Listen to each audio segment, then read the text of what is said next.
Hello my friends, welcome to Talk to Me Tuesday for Tuesday, January 18th, 2022. This is Jennifer, and that's Dipper.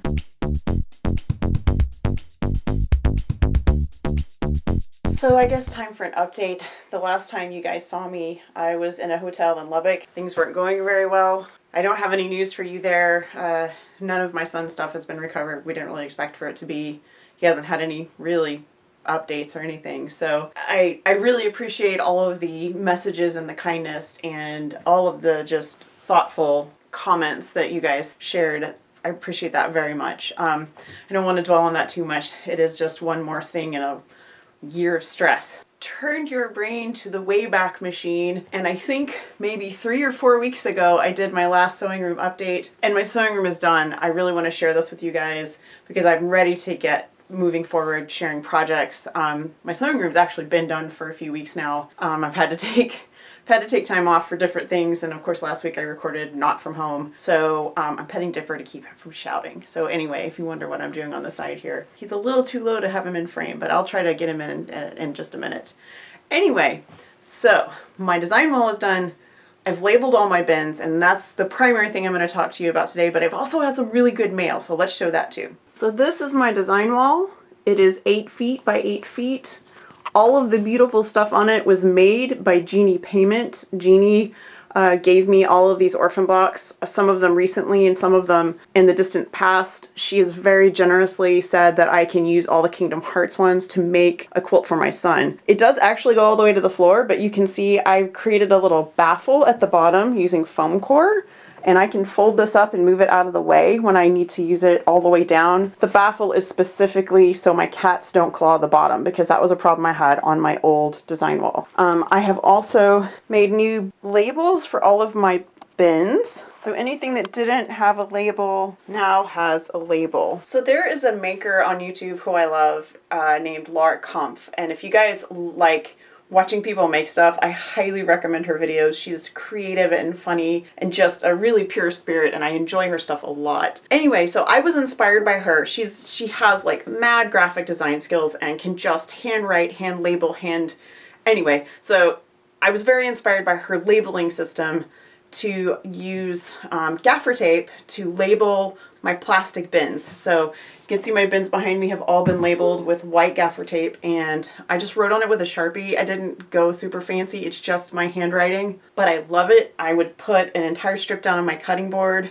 write what I needed it to say, cut it with my rotary cutter that I keep the old blade on, and then just stick them on. They peel off really easily, they stick on really easily, and I had a great time. I've labeled everything. I labeled these. I have some little wooden dressers from IKEA. Those are labeled. I know where everything is, and I have things organized in a way that makes sense to me so that I can find the stuff that I need to find. Let's put this one back in the tape bin.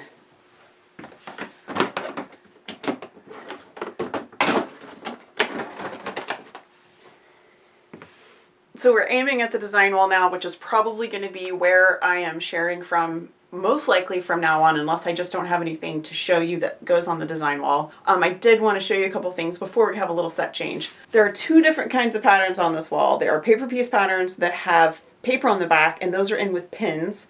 And there are some 4 patches that don't have paper on the back. Let me get over here so you can see them. And those are just stuck to the flannel. This was 1-inch thick insulation board. I looked all over my area, and the best I could find that I could fit in my car were 2-foot squares. What I did was I actually just used masking tape to tape them together.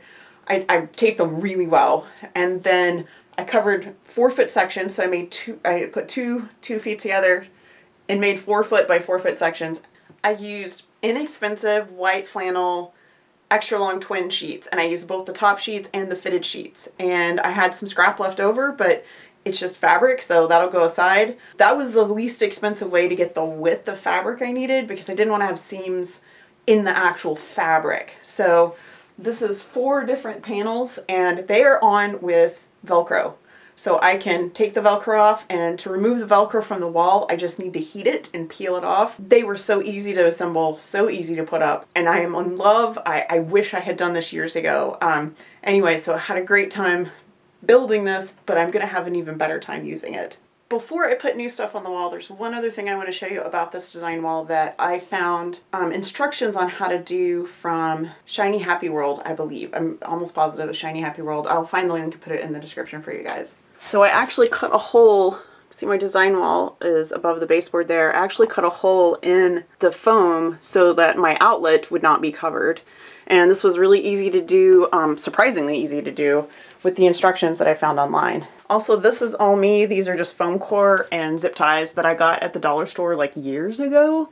And this is my baffle, so I can just fold it up when I don't need it. So on the wall now, I have just a few of the beautiful things that Francine sent me in the mail for Linus.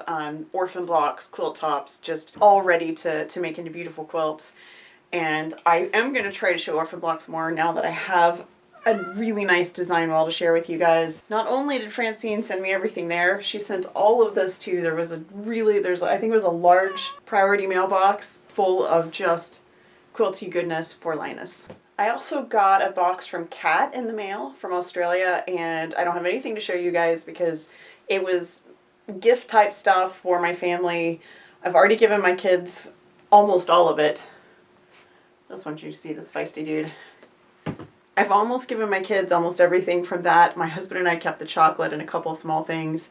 So anyway, Kat, if you're watching, thank you again. I've already thanked you personally, but thank you again. That leaves me with my last goodie to share, and I should have shown this to you guys when I had all of Jeannie's blocks on the wall, but I didn't, so here we go. Jeannie sent everyone who does Talk to Me Tuesday a gift for Christmas, and just I cannot tell you how phenomenal this woman is. She made something for every single person, and she also sent me an extra so that I could share with someone who I thought might need it.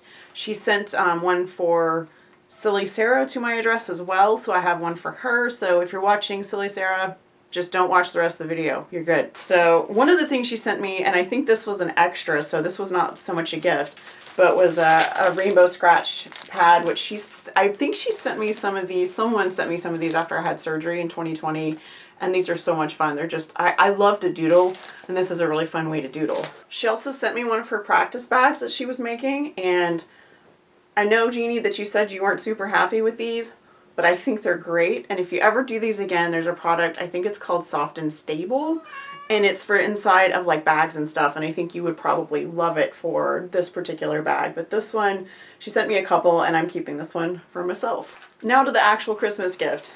Jeannie made a thread catcher with a pin cushion. You can see the fabric there.